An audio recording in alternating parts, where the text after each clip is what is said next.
Halo, saya Anti Handikawati, NIM 121350118. Saya Aulia Nabila Putri dengan NIM 121350120. Saya Muhammad Afif Rahmat, NIM 121330077.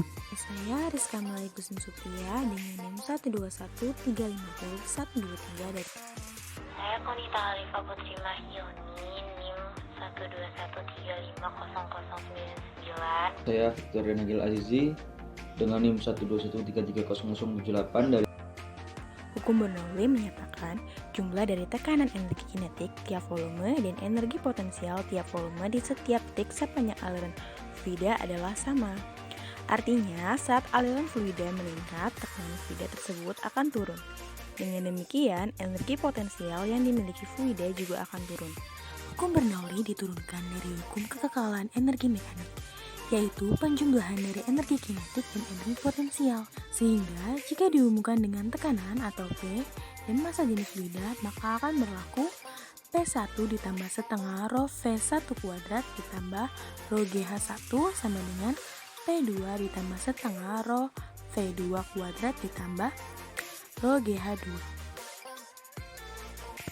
Pada fenomena tangki bocor, kelajuan fluida yang menyembur keluar dari lubang dengan jarak H dari permukaan fluida akan sama dengan kelajuan yang diperoleh sebuah benda yang jatuh pada ketinggian H. Lubang permukaan dan lubang bocor terbuka terhadap udara, sehingga P1 sama dengan P2 sama dengan tekanan atmosfer, dan akan didapatkan persamaan mencari kecepatan, yaitu akar 2GH. Hal ini disebut dengan teorema Torricelli. Pada arah vertikal, fluida yang jatuh sama seperti prinsip gerak jatuh bebas, sehingga V0 sama dengan 0 m/s. Dan akan didapatkan persamaan untuk mencari waktu air jatuh ke bawah, yaitu akar 2H2 per G. Gerak fluida pada sumbu X merupakan gerak lurus beraturan, sehingga akan didapatkan persamaan untuk mencari jarak jatuhnya air, yaitu 2 akar H dikali H2. Pada percobaan kali ini digunakan beberapa alat dan bahan, di antaranya lakban, botol bekas air mineral, gunting, penggaris, paku, lilin, spidol, dan yang terakhir adalah air sebagai fluidanya. Cara kerja: botol diberi lubang sebanyak 2 buah.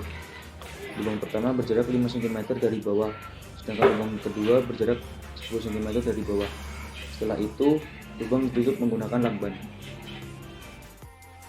Botol diisi air hingga ketinggian 25 cm tanpa tutup.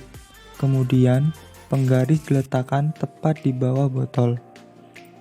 Untuk percobaan pertama, lakban pada lubang 1 dibuka.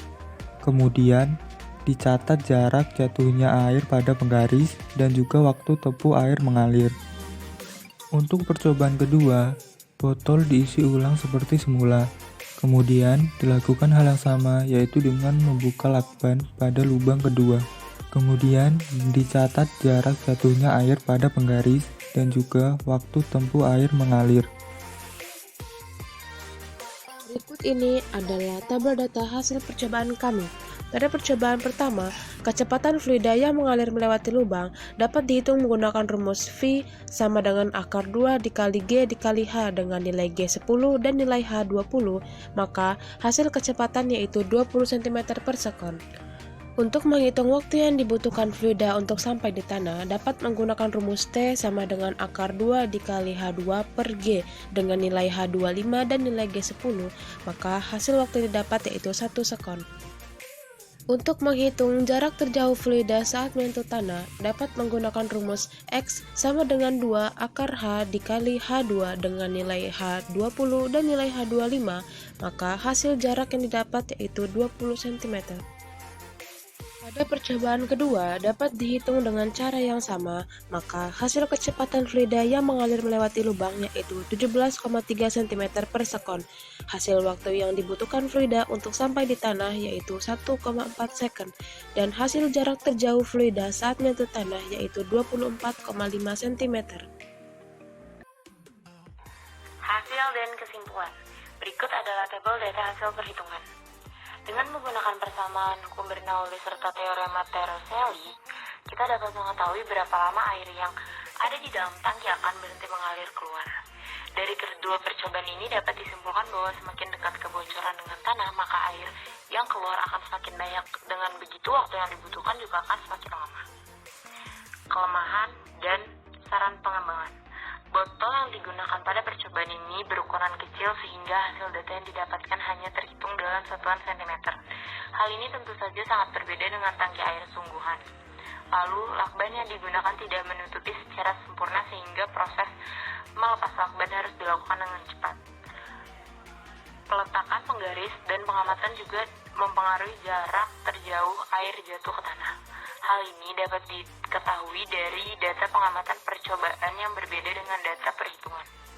Namun, percobaan terkait fenomena tangki air bocor ini dapat dijadikan acuan untuk pengembangan analisa ke depannya dengan pengamatan yang lebih